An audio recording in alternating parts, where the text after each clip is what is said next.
The Dark Times Part 3, 1584, Reginald Scot published a book that was ahead of its time. In Discovery of Witchcraft, he claimed that supernatural powers did not exist. Thus, there were no witches. 1608, Francesco Maria Guazzo published the Compendium Maleficarum. It discusses witches' pacts with Satan, the magic that witches used to harm others, etc. Circa 1609, a witch panic hit the Basque areas of Spain.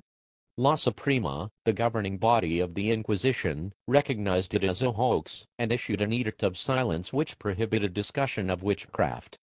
The panic quickly died down. 1610, execution of witches in the Netherlands ceased, probably because of Weir's 1563 book. 1616, a second witch craze broke out in Vizcaya.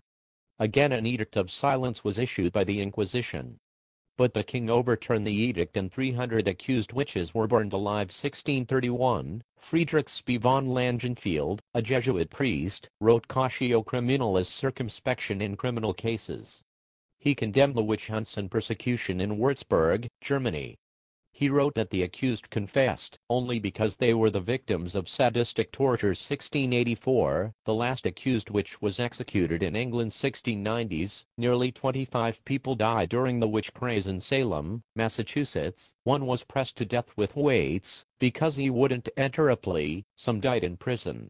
The rest were hanged. 5. There were other trials and executions throughout New England. 1745, France stopped the execution of witches. 1775, Germany stopped the execution of witches. 1782, Switzerland stopped the execution of witches. 1792. Poland executed the last person in Europe who had been tried and convicted of witchcraft. A few isolated extra-legal lynchings of witches continued in Europe and North America into the 20th century. 1830s, the Church ceased the execution of witches in South America. 1980, Dr. Lawrence Pastor, 1936, 2004. And Michelle Smith wrote Michelle Remembers. The concept of humans in league with Satan, which had been largely dormant for decades, was revived. Although the book has been shown to be a work of fiction, it is presented as factual, based on Michelle's recovered memories. 6. This book was largely responsible for triggering a new witch/Satanist panic in the U.S. and Canada. 1980 to 1995, two types of trials were held in North America, which repeated many of the same features of earlier witch trials. Staff at some preschools, daycare facilities and Sunday schools were accused of ritual abuse of children. Evidence was based on faulty medical diagnoses and memories of non-existent abuse implanted in the minds of very young children. Tens of thousands of adults, victimized by recovered memory therapy, develop false memories of having been abused during childhood. In about 17% of the cases, these memories escalated to recollections of satanic ritual abuse. Hundreds of parents were charged with criminal acts. Almost all of them were innocent. Most of the charges involved acts that never actually happened. Sanity has since prevailed. Most of the accused have been released from jail.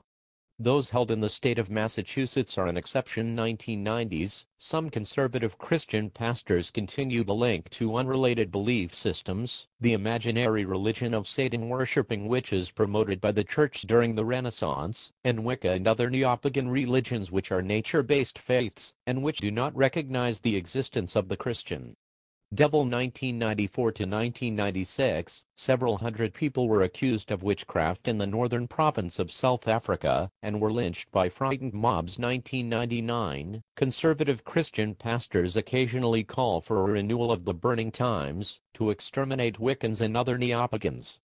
One example shows the intensity of misinformation and hatred that fear of witches can continue to generate in modern times.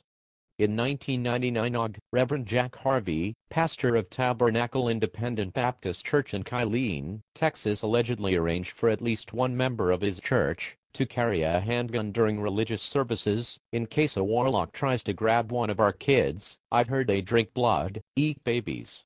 They have fires, they probably cook them. During speeches which preceded his church's demonstration against Wiccans, Reverend Harvey allegedly stated that the U.S. Army should napalm witches. One of the Christian signs read witchcraft is an abomination on one side and burn the witches off Fort Hood on the other. Fort Hood is a large army base near Kylene DX. A Wiccan faith group is active there.